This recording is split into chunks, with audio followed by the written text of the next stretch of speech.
our discussion as usual on matters of Tobago. Let me first say welcome to everyone 2024. We already see some issues in the Tobago space, concerns. However, the one issue we want to talk about today is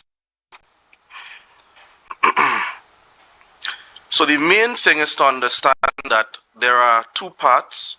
There is the autonomy and there is self-determination. And as we go forward in the next few weeks, we will be expanding on these definitions and what it actually means for Tobago. The first observation is that yet again, after 2021, 2020, this issue of autonomy is being treated as a political football.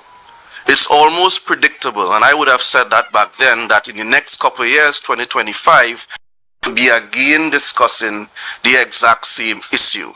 And so said, so done. All right, so now we have central government bringing up this issue and a scramble from the part of THA to again push the ideals of Tobago.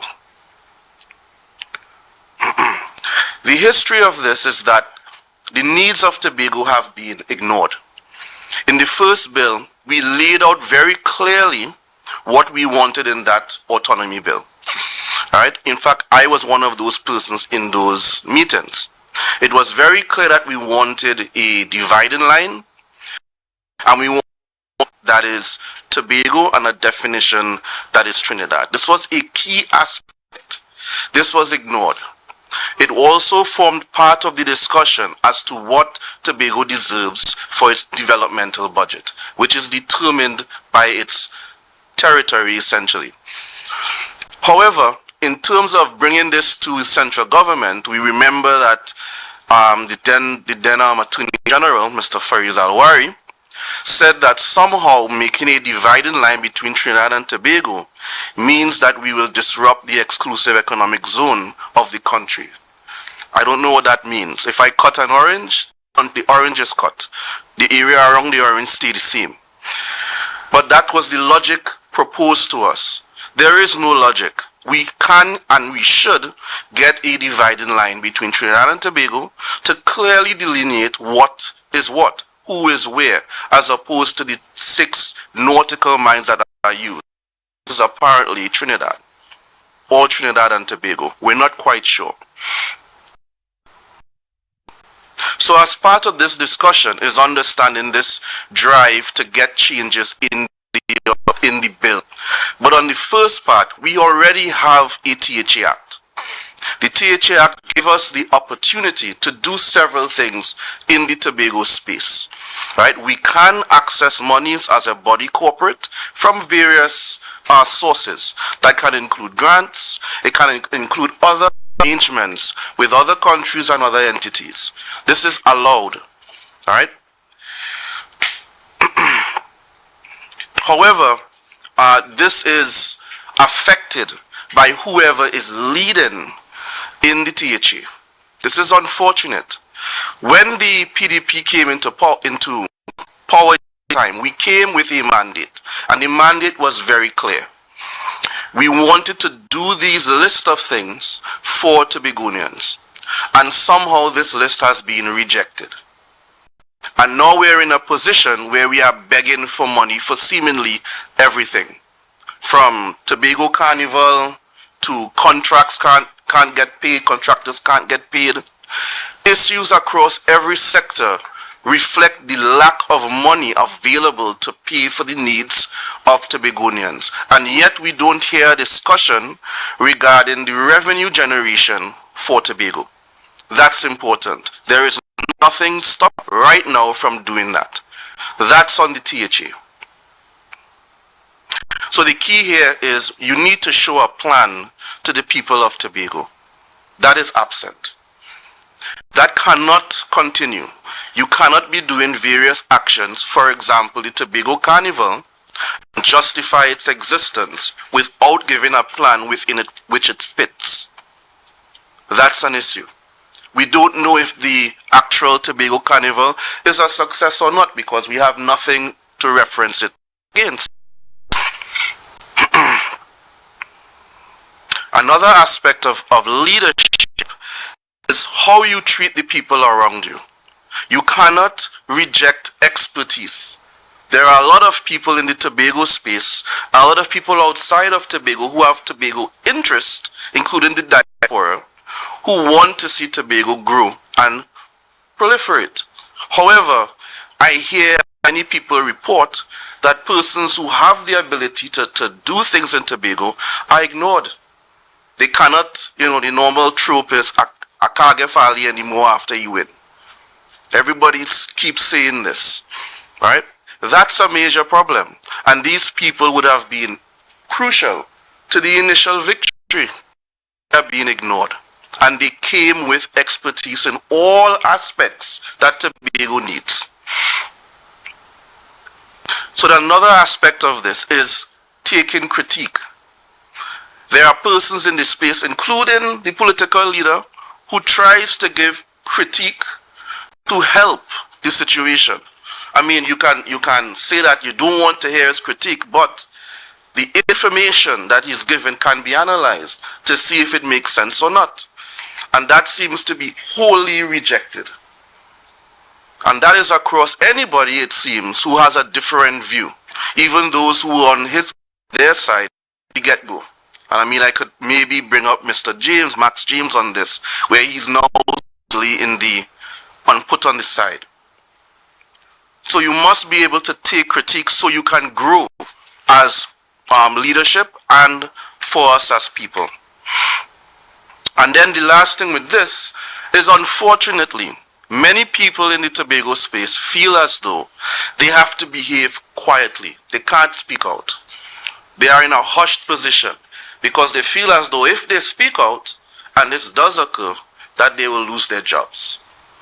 That is exactly what we campaigned against as the party. We're not that.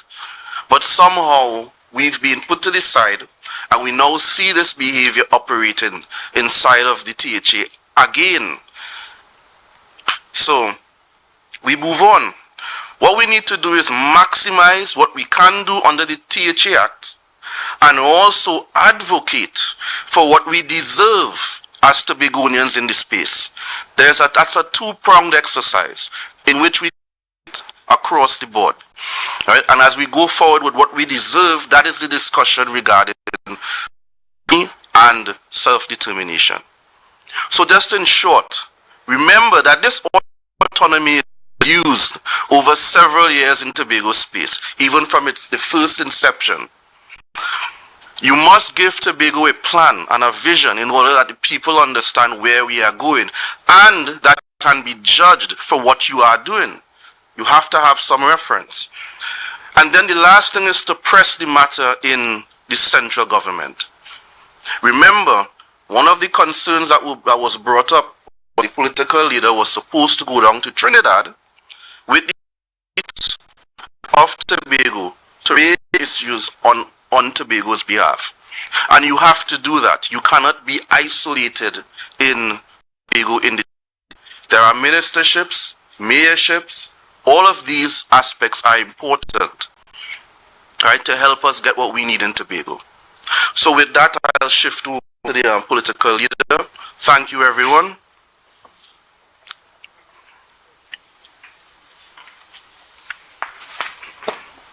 You're good.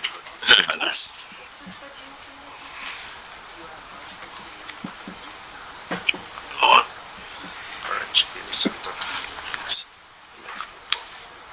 Thank you, Sean, Dr. Sean, for this preamble. The Tobago House of Assembly has never been this weak since its reincarnation. And anybody who is in a weak position is in no position to negotiate.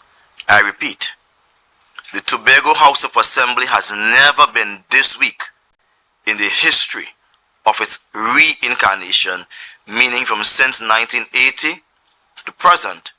The Tobago House of Assembly has never been this weak. And when you are weak, you are in no position to negotiate, but rather you are in a submissive position to take instruction, bend your back, and let another person ride your back. Martin Luther once said that only when your back is bent could a man ride it. When your back is straight, nobody could ride your back. And I want to tell the Tobago House of Assembly that you need to straighten up, in particular Chief Secretary. You need to straighten up yourself and position yourself to represent the people of Tobago. My blood, when I thought of an experience that best demonstrates weakness. A few months ago, our chief saying to the Prime Minister of Trinidad, stay out of Tobago's business. But on Friday, his language changed. He gathered himself with his acolyte and they claimed to be turning the sod for the new Scarborough Secondary School building.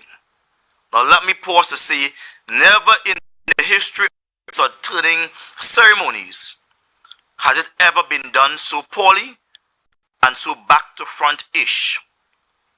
Here we see members of the higher echelons of the Tobago House of Assembly turning the sod by themselves, with themselves. Where is the project team? Where is the contractor? There was no plan as to what the building would look like. They knew the amount of square footage, the amount of lands available, 27 acres, but they claim that the building to be built for Scarborough Secondary School would be just on of land.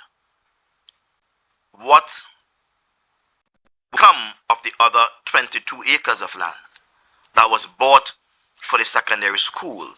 What was the vision that those acres of land for Scarborough Secondary School? That your vision is lower, and instead of it 27 acres, you are going to use just 5 acres. And who's going to fund it? What is this going to cost? The Chief Secretary, based on my reading of the newspapers, claimed that he does not know the cost. But you are turning the sod for a project that you do not know the cost. You are turning the sod for a project that you know square footage, but you have no plan for the building. Back to frontish. Poor, weak, his back is bent and someone is riding it. When I asked where the money is coming from, he said central government. He spoke to the finance minister, who said that he provided money for the building. And where is the central government representative in this turning project? He in Tobago would have some confidence that finance minister's word is his word. Where is it? Where is that representative? No representative from the central government saying that yes, we are going to do it. No one spoke. He spoke and his acolyte spoke, and that was that. Things like that make Tobago weak to the international community and to the central government. We operate as a boy toys with no sense of direction, only something to be trifled with, to play with, and to be let down when they are totally fed up of us. This self-determination that Tobagonians are seeking, first of all, has been misrepresented by the assemblies throughout the years, and I wish to say that. Every single House of Assembly from 1980 to present have been misrepresenting that which Tobagonians have been seeking. Tobagonians are not seeking autonomy. We are not seeking more rights. What Tobagonians are seeking is self-decision. I wish to repeat. Tobagonians are not seeking autonomy. They are not seeking more rights. They are seeking full rights, self-determination. Self-determination is a cardinal principle rooted in international law. It is not something that is by the way. It is well rooted in international law. Self-determination is a principle of the international law as can be found in the United Nations. It is also part of the international of civil and political rights. It says the peoples have a right, or peoples who have been held in subjugation to a colonial power, those persons or people have the right to self-determine among themselves their political status, which means they have a right to determine among themselves, for themselves, if they want to be an independent nation, if they want to be an integration with another nation, as and whatever. Trinidad and Tobago is an integration. They all as two. The third one, they have the right to determine among themselves whether or not they want to form an association as the European Union, as the Organization of American States, or as the Eastern Caribbean, where they are associated via the dollar only. That's the right of a self-determined people. Apart from their political status, they have the right to determine among themselves their economic and cultural development.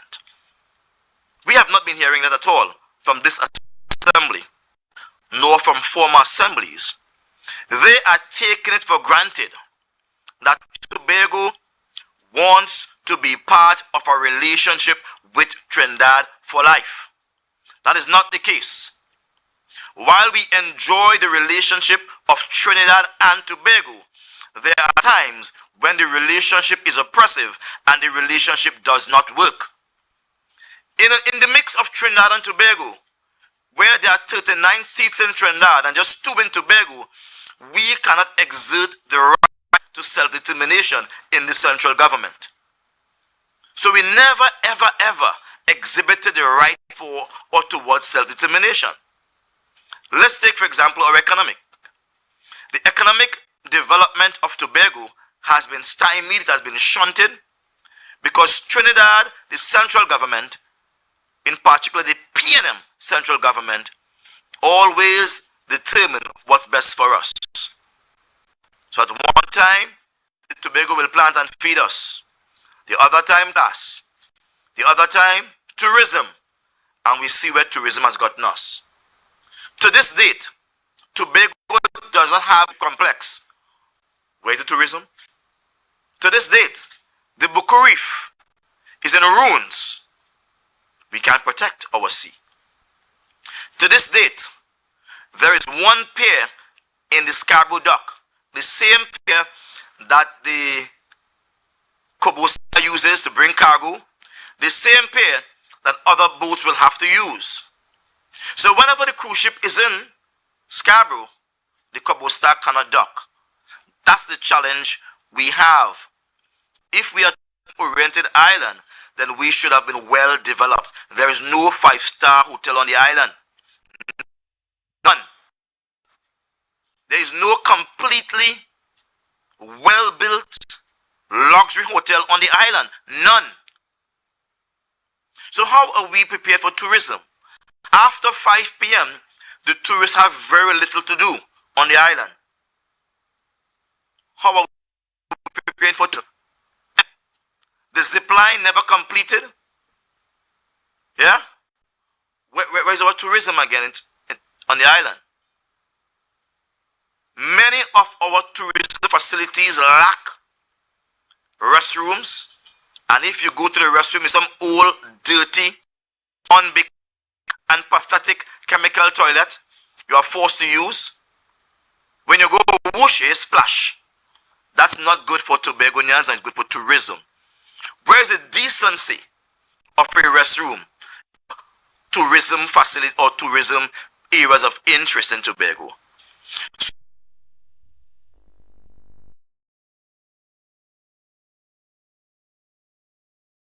budget, we are in a position of weakness in Tobago. And we are dependent on that to fund the national budget. And so autonomy, the autonomy is 7% of the bill.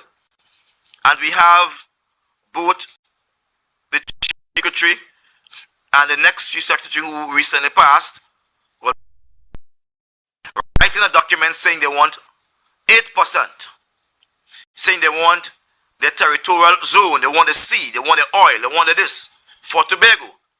Tobago just does not want the permission of Trinidad to get 7% or 8%. Tobago does not want that. What Tobago wants is to plan its own economic development.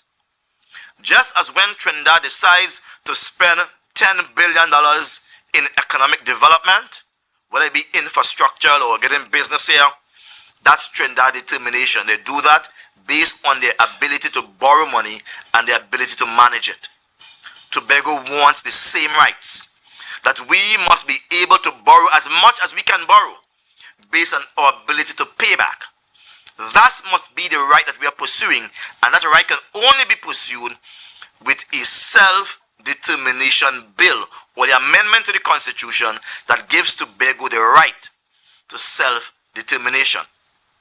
As I said, our Chief Secretary and the entire THA is in a weak position. They cannot negotiate, and they have never negotiated for nothing. They can't even get a few millions from the finance minister to build a school. Much less, you want to build Tobago economy, you want to build our social and cultural development, and yet you are unable to negotiate for a school. We are not in a good place. And as such, Tobago, we are crying out for our freedom. We don't want part of it. We want all of it.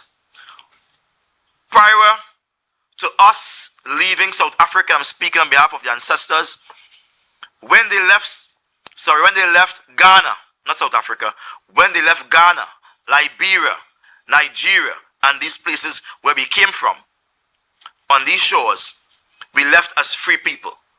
Though they enslaved us, we were free people. Though they brutalized us and made us their property, we were free people. Even after the abolition of the Slavery Act in 1833 by the British Parliament, we were still free people. Even after 1876, when the Tobago Constitution, yes, we had our own constitution, when it was repealed for a crown colony rule, we were still free people. In 1889, when Tobago was forced into a bad relationship with the British colonial crown colony government in Trinidad, and that was the crown colony government, not the PNM government then. When we were forced into a relationship with them, it was a subservient one. It was a ward. And we remained a ward from 1889 to now, where Tobago's position is a subservient position. We need to get rid of that, and getting rid of that could only give us the right to self-determination. Because the Tobagonian people, like all other people of the Caribbean, the Grenadians, the St. Vincent, the Barbadians, the Antiguans, we were under the subjugation of the British colonial power. That was the last power we were under. And we never got the right to determine for ourselves our political status. Trinidad got that right in 1962, when they became independent. Grenada got that right. Barbados got that right. Jamaica got that right. Dominica got that right. But Tobago never got the right. And so today, the Tobago's quest, as the quest of our ancestors, must always be, we want the right to self-determination. It is a cardinal principle, well-rooted in international law. The United Nations speaks of the right of peoples to self-determine. The International Covenant of Civil and Political Rights speak to it. And today, we are speaking to it. The PDP intends to embark on 7 days of public meetings on the dawn of that bill coming to the parliament. So just when the bill is about to come to the parliament, the PDP will embark on 7 public meetings, and we will be speaking about the right to self-determination and not the gift of autonomy. Autonomy is a gift. You could give it or not give it. We don't want more rights. That is what autonomy is, more rights. And they determine what they are going to give you, if it's too much. Self-determination says you have all the rights, and those rights are yours. You can do with it whatsoever you want. So if I were to write the constitutional amendment bill for Tobago self-government, I would write and say that the island of Tobago will be equal with the island of Trinidad. And the island of Tobago will have, upon the passage of this bill, the right to self-determination. Once you write that, that's it. You need not to put anything else into the Constitution. I have spent years negotiating for this entire country, the public servants. And I consider myself to be one of the best negotiators in this country. Just before I left the PSA, in 2021, I caused the finance minister under his department, which is a National Insurance Board, to give my people in NIB 9%. Yes? Before I left, I signed that off. 9% for the people in NIB. That's 3% for 2014, 3% for 2015, 3% for 2016. 3 years, 9%. That's how good I am. When I left, everyone was forced to take 4% for 10 years, whereas I got 9% for just 3 years. This, however, this bill, once it goes into the Constitution, is not something you can tinker with, is not something you can amend. Anything that goes into the Constitution remains there in these third world countries for life. For life. It remains there for a very, very long time. And if we're going to put this into the Constitution, we must put something that makes sense. So the PDP is calling for Tobago's right to self-determination to be placed into the Constitution, which will allow Tobagonians to decide to remain in the relationship with Trinidad, or to be in an association with Trinidad, share the dollars, share the territorial sea, whatever the case may be, and be independent in other ways. But certainly, with the self-determination rights come the right to make your own laws and to govern yourself. I will now open the floor for questioning on any of those issues that was raised.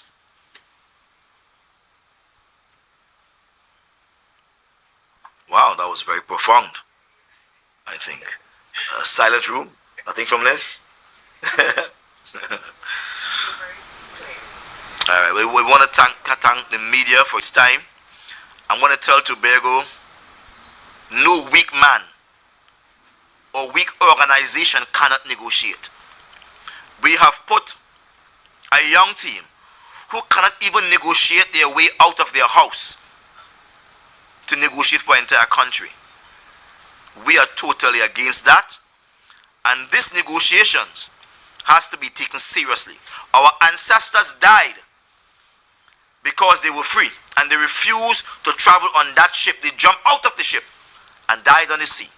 Some of them ran away and died here on the plantation, and they fought for freedom.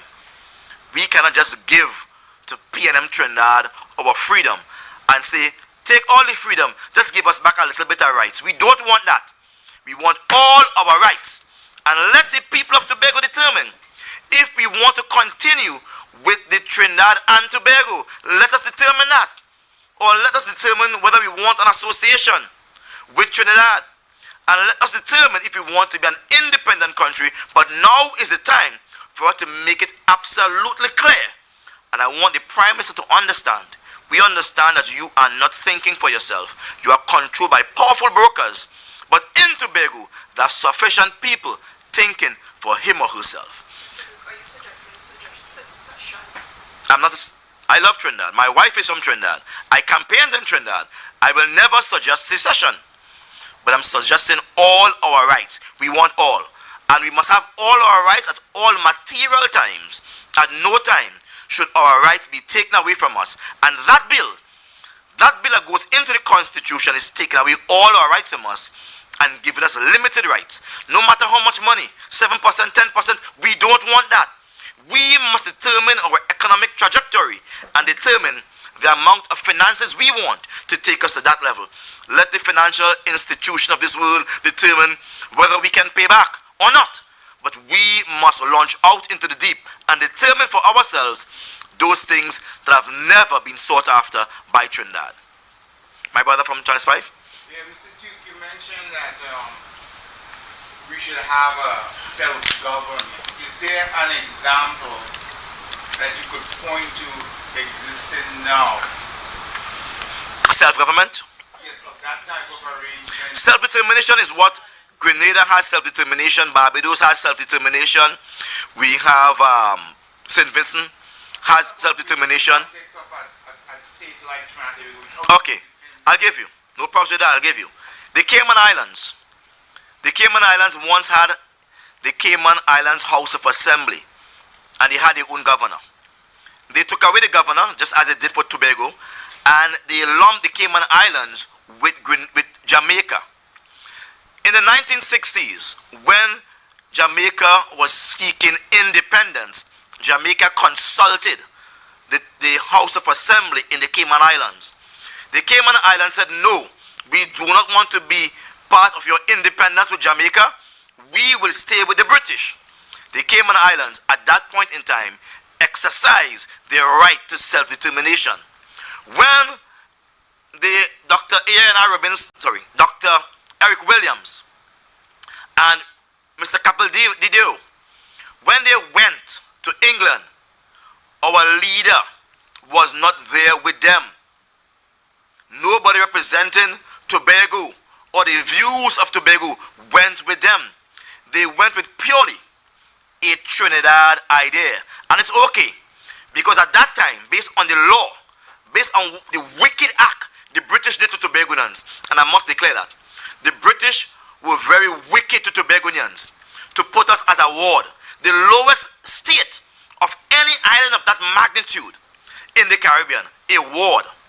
They did a very wicked and oppressive act because there was a revolt in the village of Roxborough called the Belmana Riot, where the slaves, or those who emanated from slavery and were planting, the planters, they overthrew the government of the Tobago House of Assembly and took the island for 5 days.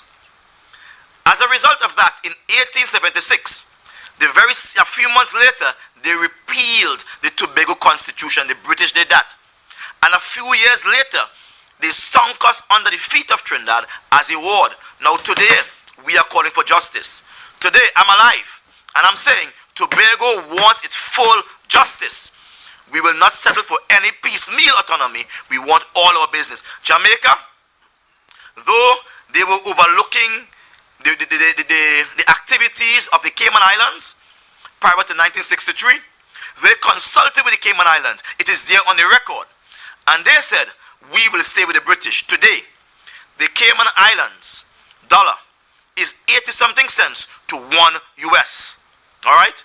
And they could determine on their own whether they want to leave the British Association or they want to form their own island. And Tobago wants that right. We deserve that right. Our forefathers, our ancestors deserve that right.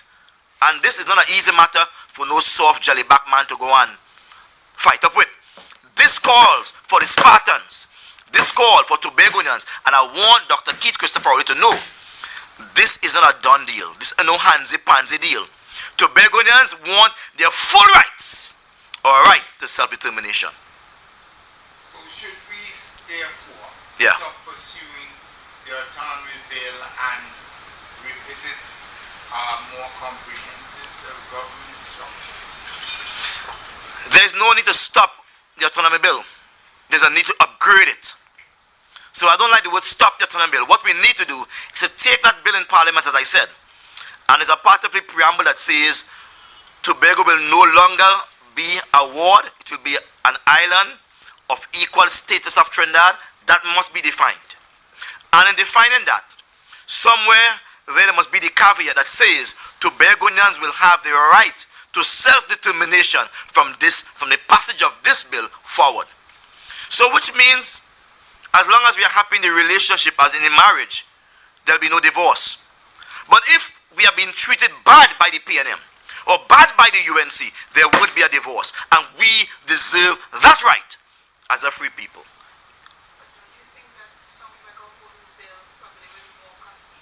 I'm a negotiator, and I could tell you I've negotiated for billions of dollars in this country. There is no need for a new bill, but for an upgrade. You start with what you have, and this is what we have started with. There is a bill that speaks a lot of advantageous things that are quite advantageous than what we are now enjoying. But we do not just want things that are advantageous to be locked into a permanent agreement.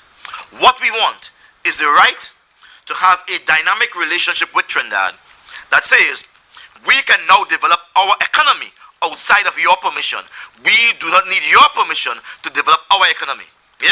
I understand what you're saying. You understand that? I understand Nice. what you're saying, right? So is it that you, in terms of from the PDP's perspective, you intend to send a document to the Prime Minister stating this is what Tobago wants from the PDP's perspective? We are not in that kind of game to be sending documents upon documents. I'm saying now, and this is a message I'm sending, it will be sent much faster than a document, that Tobagonians do not want autonomy. We want our full rights covered by the right to self-determine as a nation, as an island. And at this point in time, we enjoy the relationship with Trinidad because we believe that we can have a better relationship. Once we are in a position to self-determine, we will be stronger. A man who has a wife, and that wife has a right to divorce him, if she is in a strong financial position and a strong physical position and has the wherewithal to leave, he will be very careful how he treat that wife. All right? And vice versa. But when one is subservient, when one is weak, when one is almost like a paraplegic, totally bereft of the ability to stand up and be erect, then such a one has become a dependent. And this has been our case. For over 120 years, we have had to suffer with that. And we are saying now is the time that we are discussing Tobago's self-government and self-governance. We must upgrade what is before the parliament and say all we want is the right to self-determination. We don't want all them fancy things. We don't want all them fancy things. Just give us the right to self-determine and make us of equal status with Trinidad and give us the right to self-determine.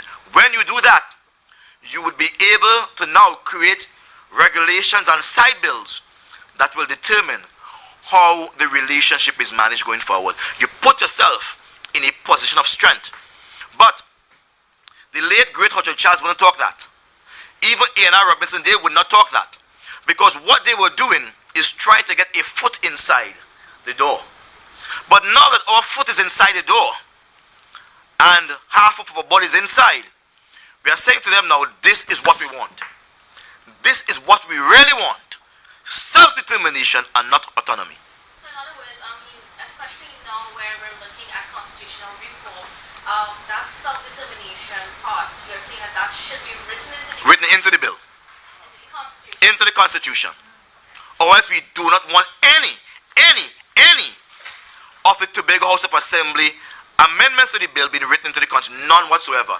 And I will walk from pillar to post. And I don't care who intellectual says that Duke is wrong. I know I'm right. Because a lot of persons are just thinking about themselves. They want more money so they could steal it and play with it. Whereas what the PDP is advocating is more rights. More rights. Not just for me, but for every single Tobagonian to plan for themselves how they want to live. Of the 7 meetings that are planned, when do they begin and when do they end? That will begin on the cusp of the document going to the parliament. It will begin then because people tend to remember the last thing first. And we don't want to talk out all our plans right now. but we leave it until that time come closer. And we want to send a message to the UNC. Do not think for 1 second that Farley Augustine speak for Tobagonians. As far as I understand, the last thing he was is an independent, and he speak for himself. Do not think that they have a mandate to speak for Tobagonians. So I'm saying this very clearly and calculatively to the UNC. Farley Augustine speaks for himself. He declares by his own hand that he's an independent, and all of his colleagues, they are independent, which means they look after themselves and themselves alone. It's about their ambition, no one else's ambition. I want to thank you for this press conference. I pray that the salient parts of this will be captured and will be represented, so the Prime Minister will understand that if it is war, it will be war. But we will not sit down and allow anybody to ride our backs. We are erect and we will continue walking straight, because we know where this road will lead us. We are fighting on behalf of the millions of ancestors who died in that sea out there, who died on this soil, fighting for self-determination. The fight continues through me and through the PDP. We will fight for our right to self-determination. Let the people of Tobago decide. Another point as I close that is quite upsetting and sick is when Farley Augustine says that he has some document he wants to give to all the parliamentarians in Trinidad before he gives to the people, before he give it to the people in Tobago. That cannot work. That's total child's play. That is sick. That is unthinkable. If you hold the position of the Chief Secretary, your responsibility is to the people of Tobago, and you cannot speak on our behalf unless you have our permission, especially when you're an independent person. So I'm saying to him now, that bill you're taking and are giving to the parliamentarians in Trinidad, in Tobago language, you better take it and give dog that bill, because it's of no good unless Tobagonians came up with that bill by our own thinking and our own expression. But do not give them a bill, lock us into arrangement, and then come back to discuss with us. I'm a professional negotiator. I spent over 12 years governing the public servants of this country, from captain to cook. You can't tell me how to negotiate. Do not lock us into a bad arrangement and then come and tell us it's good for us. We don't want it. Take that and give it to dog. We don't want it. Thank you.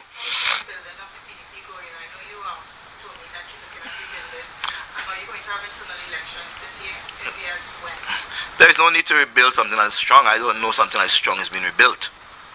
The Parliament of Trinidad and Tobago needs no rebuilding. It has been rebuilt. And as far as I understand, the PDP is strong.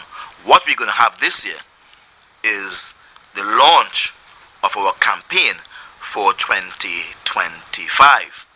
Because we are convinced that the 2 seats in Tobago East and Tobago West will go the way of the PDP. And we intend to make our calling and election sure. So that's what we're going to do this year. Yeah? As you know, the PDP is a private party or business, so we kept private for our members. I want to know if the PDP, whatever the QT party, because it's QTP, the QT party, if they have had elections. I want to know if they are registered. That's what it is. The QTP. If you see the symbol, it's QTP, the QTP party, who are confusing their heads. If they have had elections. The PDP is a private party. We'll discuss the business among its membership. Yeah? Right? Nice. Thank you on that. Thank you very much, pay people.